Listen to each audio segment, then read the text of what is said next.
First ever factory outlet, Mukunda Jewelries, KPHP, Somajiguda, Kottapet, Khammam.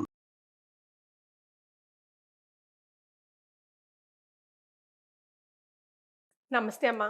నమస్తే తల్లి. నాకు ఈ రోజు అసలు సౌందర్య లహరి అంటే ఏంటి చెప్పండి. సౌందర్య లహరి అన్న పదానికి అందము యొక్క ప్రవాహము అని అర్థం. లహర్ అంటే లహరి అంటే అలలు కలిగింది. అలలు కలిగింది ఏమిటి? ప్రవాహంలో అలలు ఉంటాయి.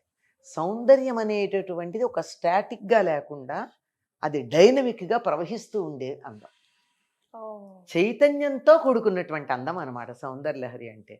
పుట్ట అందం ఓ పెయింటింగ్ వేసాం, అలా ఉంటుంది. పెయింటింగ్ పర్ఫెక్ట్గా ఉంది, అంత లెక్కలు.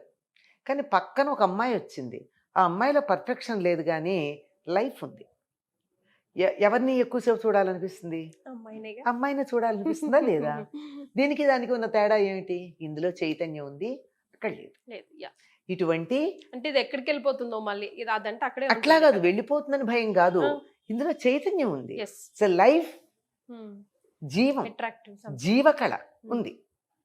అటువంటి సౌందర్యానికి పరమావధిగా ఉండేటటువంటి చైతన్య స్వరూపం ఏదైతే ఉందో దానిని సౌందర్య లహరి అన్నారు. సృష్టిలో సాముద్రిక శాస్త్రాన్ని అనుసరించి మంచి లక్షణాలు ఏవైతే ఉంటాయో ఒక స్త్రీ రూపంలో ఉన్నటువంటి ఆకృతికి ఆ లక్షణాలన్నీ ఒక్కచోట పోతపోస్తే అది జగన్మాత అమ్మవారు అవుతుంది. సాముద్రిక లక్షణాలు అంటే ఈ శరీరం ఇలా ఉంటే ఇలా బాగుంటుంది, కన్నులు ఇలా ఉంటే బాగుంటాయి, ముక్కు ఇలా ఉంటే చక్కగా ఉంటుంది, పొట్ట ఇంత ఉండాలి, ఇలా ఉంటే మంచిది అని చెప్పేది సాముద్రిక శాస్త్రం. పొట్ట గురించి ఎందుకు చెప్పాను అంటే దాని వర్ణన సాముద్రిక శాస్త్రంలో చాలా విశేషం. ఎవరికైతే పల్చని పొట్ట ఉంటుందో, సన్నని నడుము ఉంటుందో అటువంటి వారు ఉత్తమమైనటువంటి జాతికి చెందిన స్త్రీలుగా పరిగణించబడ్డారు. మనం కూడా ఫ్లాట్ బెల్లీ లాంటి వాటి గురించి, మెజర్మెంట్స్, కొలతల గురించి లెక్కలు చెప్పుకుంటూ ఉంటాం కదా అందానికి.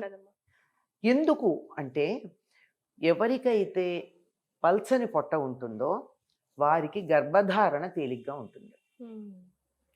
గర్భధారణ తేలిగ్గా ఉండడంతో పాటుగా ఆ శరీరం యొక్క ఆకృతి కూడా మన వాళ్ళు చెప్తారు. అలా గనక ఉన్నట్టయితే ప్రసవం తేలిగ్గా అవుతుంది. ఈ రెండే కదా పురుషులకి స్త్రీలకి ఉండేటటువంటి తేడా. స్త్రీలని పురుషుల నుంచి వేరు చేసే వాటిని 3 లక్షణాల్లో ప్రధానమైనవి 2 ఇవి. ఒకటి గర్భధారణ, 2 ప్రసవం, 3వది పాలిపడం. వీటిల్లో కూడా సాముద్రిక శాస్త్రం ఉంది. ఇలా ఉంటే ఉత్తమ జాతి అని. ఇటువంటి లక్షణాలన్నీ మూర్తిభవిస్తే ఉంటాయి. లలితా రహస్యనామ సహస్రంలో లావణ్య సేవధి అనే నామం ఉంది. లావణ్యం అన్నదానికి నిధి లాంటిది, అంతే అంతే. ఇంకా అసలు నిధి మొత్తం లావణ్యం అంటే ఏమేమి ఉంటాయని చూస్తే అక్కడ ఉండేటటువంటిది. అట్లాంటి మహాలావణ్య సేవధి అనే నామం ఉంది. ఇది తీసుకుని అమ్మవారిని సౌందర్యవంతంగా వర్ణించినటువంటిది. దీనికి ఏమని చెప్తారంటే సౌందర్యలహరి అనే పేరుతో 100 శ్లోకాలు ఉన్నటువంటి ఒక కావ్యాన్ని రచించినటువంటి వారు జగద్గురు ఆదిశంకర్లు. దాని గురించి వ్యాఖ్యాతలు చెప్పిన మాట ఏమిటంటే లలితా రహస్యనామ సహస్రానికి కవితాత్మకమైనటువంటి వ్యాఖ్యానం అన్నారు. వ్యాఖ్యానమే గాని కవితాత్మకం. ఎంత అందంగా ఉంటుందో చెప్పలేం. 41 శ్లోకాలు అసలు ఎవరి గురించి వర్ణిస్తున్నారో చెప్పకుండా వర్ణన ఉంటుంది. దీన్ని ఆనందలహరి అంటారు. సా అంతే, సా అంటే ఆమె, తత్ అని కూడా అంటే అర్థం ఏమిటి? అది అని అర్థం. అదంటే స్త్రీ రూపంలో ఉన్నది. అది ఏమిటి?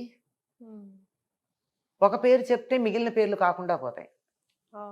అంచేత మూలతత్వం. అలా చెప్పుకుంటూ చెప్పుకుంటూ చెప్పుకుంటూ వచ్చి అమ్మవారి యొక్క సూక్ష్మతర సూక్ష్మతమ రూపాల వర్ణన 41 శ్లోకాల్లో ఉంటుంది. 42వ శ్లోకం నుంచి అమ్మవారి యొక్క స్థూల రూప వర్ణన ఉంది. సూక్ష్మ రూపం ఏమిటి అంటే అమ్మవారిది మనకు కనపడే, స్థూల రూపం ఏది అంటే మనకు కనిపించేట్టుగా మనం పెట్టుకున్నట్టు ఆ ముఖము, కాళ్ళు, చేతులు అవన్నీను భౌతిక రూపం. ఇది స్థూల రూపం. స్థూల రూపం కాకుండా అమ్మవారిని ఆరాధించే మార్గమే ఉంది. దానికి సంబంధించినటువంటిది యంత్రం, శ్రీ యంత్రం అంటాం. దానికి అది సూక్ష్మం. సూక్ష్మతరం అంటే ఇంకా సూక్ష్మమైంది ఏమిటి అంటే అమ్మవారి యొక్క మంత్రం షోడశి. అంతకన్నా సూక్ష్మమైంది ఏమిటి, మనందరిలోనూ ఉన్న అమ్మవారి యొక్క రూపం కుండలిని మనందరిలో ఉంది. ఈ మూడింటి వర్ణన 41 శ్లోకాల్లో అవుతుంది. 42వ శ్లోకం దగ్గర నుంచి అమ్మవారిని కిరీటం నుండి పాదాల దాకా వర్ణించటం ఉంది. ఈ వర్ణనలోనే అటు అందం, ఇటు తత్వం, మరొక పక్కన మానవులు ఎలా ప్రవర్తించాలి అనేటటువంటి విశేషాలు ఉన్నాయి.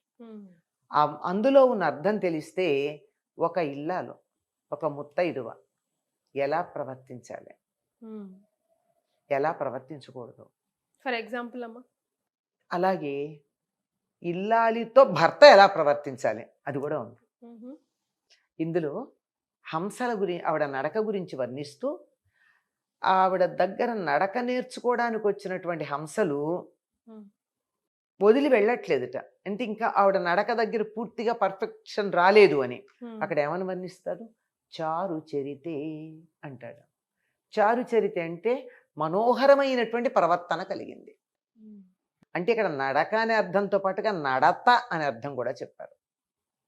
ఇంకా ఆవిడ మోకాళ్ళు గట్టిపడ్డాయిట. ఎందుకు గట్టిగా ఉన్నాయిట అంటే భర్త రాగానే ఆయనకి ఎదురుగా వెళ్ళి నమస్కారం చేసిందిట. అలా నమస్కారం చేయడం వల్ల తరచుగా నేలమికి మోకాళ్ళు తగిలి మోకాళ్ళు గట్టిపడ్డాయంటాడు.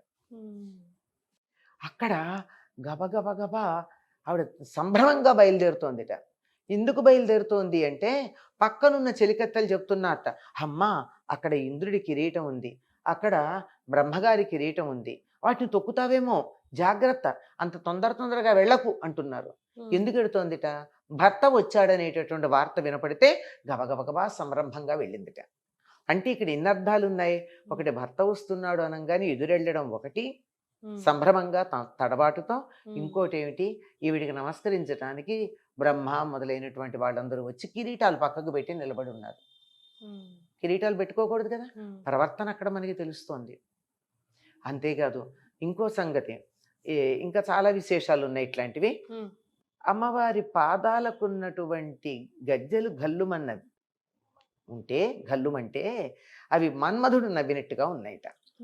ఎందుకు అంటే శివుడు ఎప్పుడో మన్మధుణ్ణి దహించాడు కదా శరీరం లేకుండా, పగ తీర్చుకోవడానికి నవ్వాట.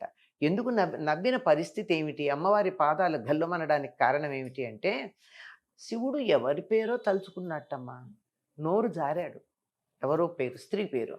అంతే ఈవిడి కోపం వచ్చి అని తన్నింది. తన్నితే కాళ్ళు